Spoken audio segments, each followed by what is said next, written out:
Welcome back to my channel Tiyasha time story. শুনলে হয়তো আপনারা অবাক হবেন, আমি কিন্তু কোনোদিনও প্রিন্সেপ ঘাটে যাইনি। এই ফার্স্ট টাইম গেলাম প্রিন্সেপ ঘাটে। তাও যাওয়ার কোনো প্ল্যান ছিল না, যেহেতু চিড়িয়াখানায় গিয়েছিলাম, চিড়িয়াখানা বন্ধ ছিল। আগের ভিডিওতে আপনাদের সাথে শেয়ার করেছিলাম। তারপরে যেখানেই গেছি সেখানেই সমস্যা হয়েছে। লাস্টে চায়না টাউনে খাওয়া দাওয়া করে ঠিক করলাম প্রিন্সেপ ঘাটে যাব। কোনোদিনও যাইনি, যাওয়ার ইচ্ছাও ছিল। তো এসে দেখলাম যে এখানে এত সুন্দর সানসেট হচ্ছে যে কি বলবো। কিন্তু সানসেটের ওখানে আমি গিয়ে পৌঁছতেই পারিনি। এত লোকে ওখানে দাঁড়িয়ে ফটো তুলছিল, ভিডিও করছিল, যে আমি সানসেটটা যে দেখতে যাবো সেই মানে সুবিধাটাই আমার হয়নি। তো আমি দূরেই দাঁড়িয়েছিলাম, ওখান থেকে ভিডিও করছিলাম। আর গঙ্গার কি মনোরম দৃশ্য দেখুন, এত ভালো লাগছিল দেখতে যে কি বলবো।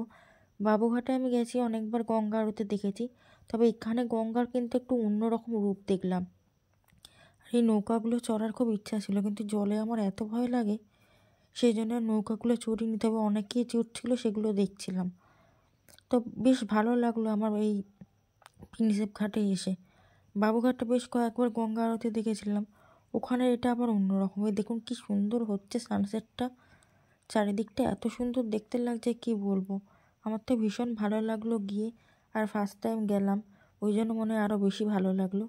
আর এই দেখুন সন্ধ্যেবেলায় নৌকাগুলোতে লাইট জ্বালিয়ে দিয়েছে, কি সুন্দর লাগছে দেখতে, ভীষণ সুন্দর লাগছিল।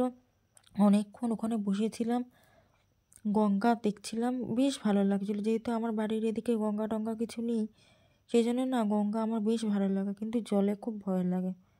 আর এখানে দেখুন সন্ধ্যের পরে চারিদিকে লাইটগুলো জ্বালিয়ে দিয়েছে, কি সুন্দর লাগছে। আর সূর্যটা ডুবে গেছে, পুরো লাল হয়ে আছে। সানসেটটা এত ভালো দেখা যাচ্ছিলো ওখান থেকে। আমি বাবুঘাটে যখন গেছি তখন কিন্তু এই সমস্ত সানসেটগুলো কিন্তু দেখতে পাইনি। আর তারপরে চোখে পড়লো এই শিব ঠাকুরের মূর্তিটা, বেশ সুন্দর। এই শিব ঠাকুরের মূর্তিটা অনেকটা বড়। তা দেখে আমার এত ভালো লাগলো যে আমি ভিডিও না করে পারিনি। অনেকক্ষণ ওখানে বসেছিলাম, সময় কাটিয়েছি। প্রথম গেলে যা হয়, তারপরে ওখান থেকেই আমার একটা ট্রেন ছিল যেটা ডিরেক্ট বারুইপুর আসে, ওই ট্রেনটা করেই এসেছি। আর বাবুঘাটে গেলেও কিন্তু ওই ট্রেনটা করেই যাওয়া আসা করি আমি, মানে ফেরার পথে বেসিক্যালি বেশিরভাগ ফিরি। এতদিন প্রিন্সেপ ঘাটের উপর দিয়ে অনেকবার অনেক জায়গায় গেছি, কিন্তু গেলাম এই ফার্স্ট টাইম।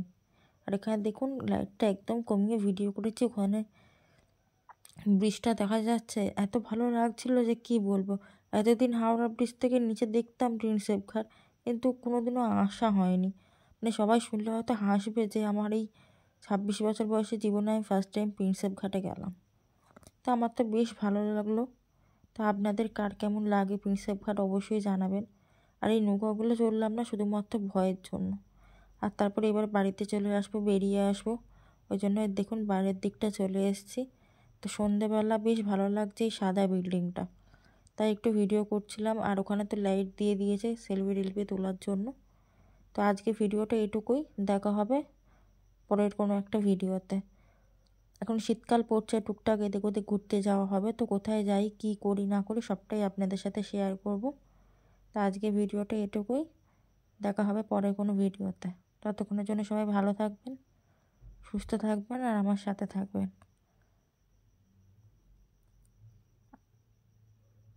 সাদা বিল্ডিংটা দেখতে এত ভালো লাগছিল যে কি বলবো, ভীষণ সুন্দর পরিবেশটা।